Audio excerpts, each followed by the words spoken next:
E aí, galerinha, tudo na paz? Espero que vocês estejam bem.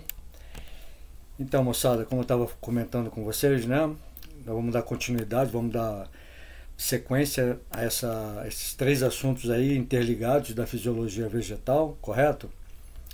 Então, nós vimos a transpiração, né? Como é que acontece, todos os eventos, os fenômenos, as estruturas envolvidas, certo? E agora, né? Vamos falar especificamente do transporte da seiva bruta. Olha só, quem estuda esse assunto no ensino médio, transporte de nutrientes nos vegetais, sempre ouve falar, né, nessa tal de seiva bruta e na tal da seiva elaborada. A primeira análise que nós temos que fazer, né, por que recebe esse nome? Uma coisa bruta é uma coisa que não sofreu nenhum processamento, nenhum melhoramento, né? Vocês concordam comigo? Então, seiva bruta, na verdade, são os nutrientes que são retirados já prontos do solo, né? Da natureza, certo? Por isso que quando a gente fala de seiva bruta, nós estamos falando, na realidade, da chamada seiva inorgânica ou mineral. Porque nós estamos falando na prática de quem? Da água e dos sais minerais. Como eu já havia falado anteriormente lá na aula de transpiração. Correto? Então é isso, né, turminha? Olha só. Agora, vamos analisar a fisiologia, o aspecto prático aqui desse transporte. Veja essa árvore, turma. Olha a proporção, né? O tamanho, o comprimento dessa árvore aqui. Que organismo gigante, né?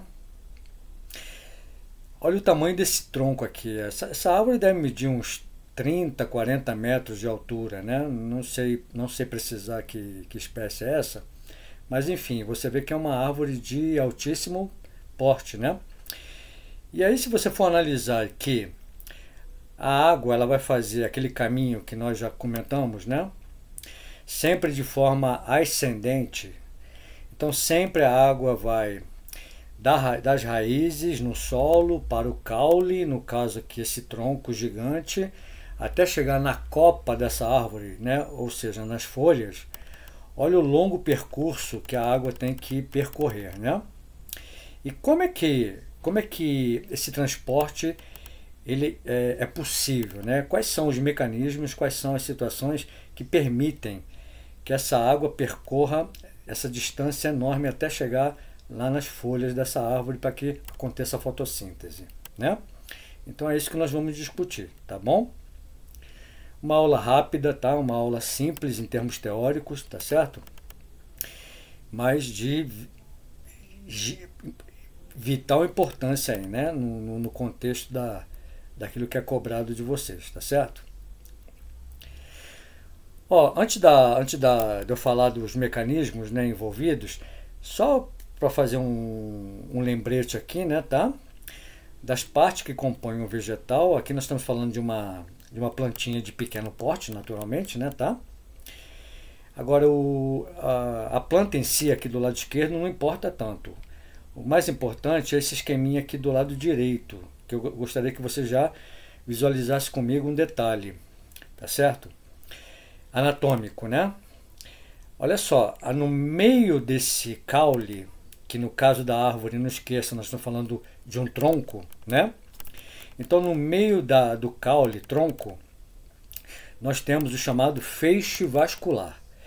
Esse feixe vascular, ele é formado pelos vasos condutores de seiva, tanto a seiva bruta, né, a seiva mineral, quanto a seiva elaborada, que é a seiva orgânica, que é o nosso próximo assunto, tá certo? Só que existe um padrão, uma disposição anatômica desses vasos nesse feixe vascular. E aí eu queria que você analisasse comigo aqui. Olha lá. O floema, ó, perceba pelo esqueminha, o floema, ele se situa de forma mais externa no caule, né? Tá? No tronco, tá certo? E o floema, como a gente vai falar em seguida, faz o transporte da seiva elaborada, dos açúcares, né, tá? Já o xilema, ó, olha aqui o esqueminha. Já o xilema, ele se posiciona anatomicamente mais internamente. Olha lá, tá? Ou seja, a água e os sais minerais, quando eles são transportados, eles vão pela parte central do feixe vascular, né? A glicose, a sacarose, né, os açúcares, quando acontece a fotossíntese, né, eles vão ser transportados através de vasos que se situam mais perifericamente, né, mais externamente. Isso vai ter uma importância muito grande lá para frente, tá bom? Então não esqueça disso, tá? Bom, vamos lá, olha só. Vamos entender então quais são os mecanismos? Ó, aqui você tem o esquema mostrando. Daqui a pouquinho eu vou explicar cada um deles, né? E mostrar em mais detalhes, tá? Então tudo começa na raiz, claro, tá certo? Não esqueça, né, que a seiva bruta ela só tem um sentido, tá? Ela é unidirecional, né, tá? Então ela sempre vai da raiz para o caule, do caule para as folhas, tá certo? Então tudo começa na raiz, né? Olha lá. A água entrando, né? Qual é o mecanismo? Lembram? Você tem o transporte ativo dos sais, do potássio e, consequentemente, você tem a osmose e a entrada da água. Beleza? E aí essa água, ela vai ascender, ela vai subir pelo caule, tá? E aí, finalmente, vai chegar lá nas folhas, onde vai acontecer o quê? A transpiração, a perda contínua de água na forma de vapor. Beleza? Vocês vejam que todos os assuntos estão totalmente aí, ó, conectados, né? Então vamos lá, turma. Ó. Tá vendo lá?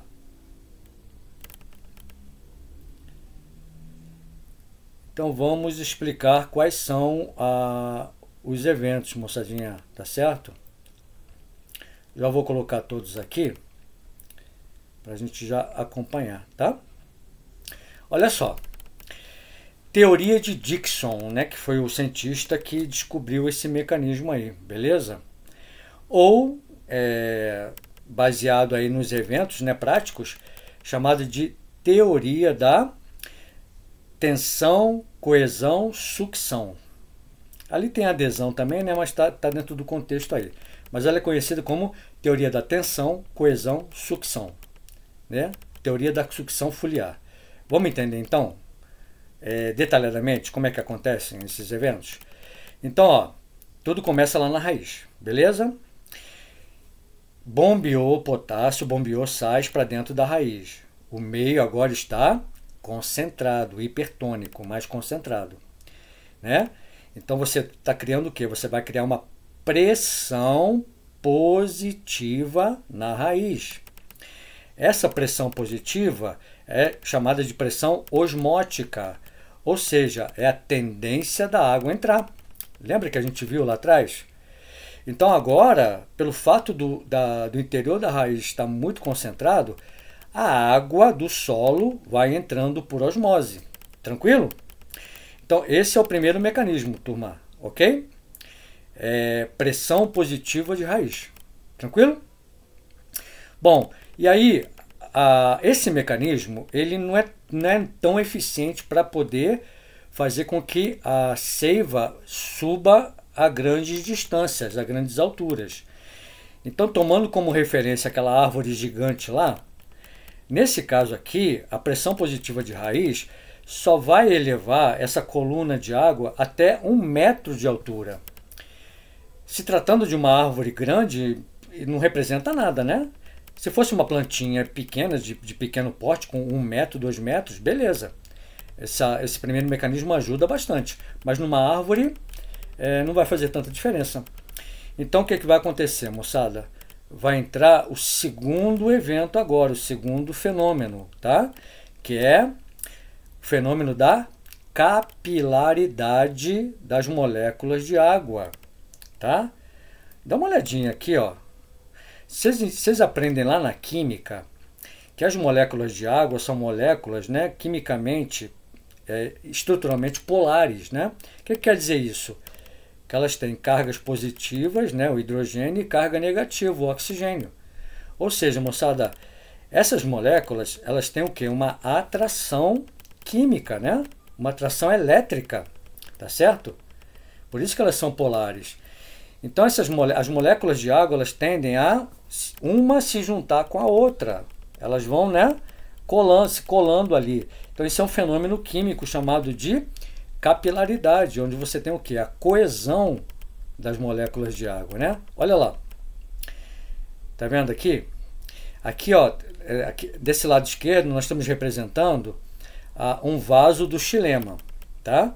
Gente, o vaso do xilema não tem essa largura toda aqui. Aqui é uma representação didática. Os vasos do xilema são vasos extremamente finos, muito, muito finos, né, tá? E você já deve ter visto uma experiência de laboratório que é muito conhecida, onde você mergulha 2 tubinhos, né, 2 pipetas de vidro em um recipiente com água. Se uma pipeta ela for mais grossa, quando você mergulha essa pipeta grossa na água, a coluna de água ela vai subir, né, naturalmente, ela vai subir, entre aspas, sozinha, por causa do fenômeno da capilaridade, certo? Porque as moléculas, ó, as moléculas de água vão se juntando e elas vão grudando na parede do tubinho. No caso aqui, elas vão grudando na parede do vaso, do xilema, beleza? Então, se você tem um tubo de maior calibre, mais grosso, a coluna de água ela sobe pouquinho e sobe bem devagar. Agora, se você pegar uma pipeta, um tubinho de vidro fininho, você vai perceber um fenômeno muito interessante. Quando você mergulha esse tubinho na água, rapidamente a coluna de água ela vai subindo, subindo, subindo, subindo, até uma altura bem considerável no tubinho de vidro e rapidamente. E é exatamente o que acontece, turma, nos vasos do xilema, que estão situados onde? No caule, no tronco da árvore. Beleza, tá? Então, esse é o segundo fenômeno, esse é o segundo evento que permite a subida da seiva. Tranquilo? Então, não esquece, né? A capilaridade, né? A capacidade de coesão entre as moléculas de água. Beleza? Só que aí chegamos no terceiro fenômeno, que na verdade é o principal, é o mais importante e é o fenômeno que, na realidade, vai permitir a chegada da água a dezenas de metros de altura, como a gente estava falando. Turma, existem árvores na natureza, né? É uma espécie de árvore chamada sequoia, que é uma gimnosperma, né, tá? Gente, a sequoia, ela chega a medir 100 metros de comprimento. Você imagina uma árvore dessa altura, como é que ela vai fazer, né, tá? Para que os nutrientes, né, minerais, a água e os sais consigam chegar lá na copa dessa árvore. Então, o principal, o fenômeno mais importante é a transpiração foliar, né? Nesse caso aqui, chamado de sucção foliar. Por isso que esse é outro nome da teoria do Dickson. Porque quando está acontecendo a transpiração, que nós já estudamos, né? E essa transpiração é um processo contínuo, então a água está sempre sendo perdida na forma de vapor. Se as folhas estão sempre perdendo água na forma de vapor, você concorda comigo que começa a ter um déficit de água lá na copa da árvore? Então essa água ela tem que estar sempre chegando também. Só que, ao contrário do que muitos estudantes, né, quando estudam esse assunto, pensam, a coluna de água ela não vai subir. A coluna de água, moçadinha, se liga, hein? Ela vai ser sugada, puxada pela transpiração lá na copa das árvores, nas folhas. Beleza, tá? Então não esqueçam, ok? O principal mecanismo que permite a chegada da seiva bruta na copa de uma árvore, nas folhas, para que aconteça a fotossíntese, é o fenômeno da sucção foliar. Em função de quê? Da transpiração que está acontecendo permanentemente lá nas folhas. Ficou claro? Tudo bem? Olha lá, tá vendo? Ó, pressão negativa, pressão positiva de raiz, perdão, pressão negativa lá em cima. pressão positiva da raiz, ó, aqui embaixo, tá? Aí, ó, sobe um pouquinho, sobe um metro. Aí temos aí, ó, o fenômeno da capilaridade, coesão, adesão, né, das moléculas de água nos vasos do xilema. Sobe aí mais ou menos mais 2 metros, gente, tá? É muito pouco. Por isso que o principal mecanismo é a transpiração, tá? A sucção foliar. Tranquilo? E não esquece, hein, tá? É uma regra o sentido da seiva bruta, da seiva mineral. É sempre ascendente, unidirecional, tá? Raiz, caule, folhas. Tranquilo? E é isso, turma, tá? Tá vendo? Ó, muito rápido, muito simples, né? É só você entender a sequência dos fenômenos, beleza? E na sequência, então, nós vamos aí para a última parte, que é o transporte da seiva orgânica. Tranquilinho? Até breve, então. Abraço.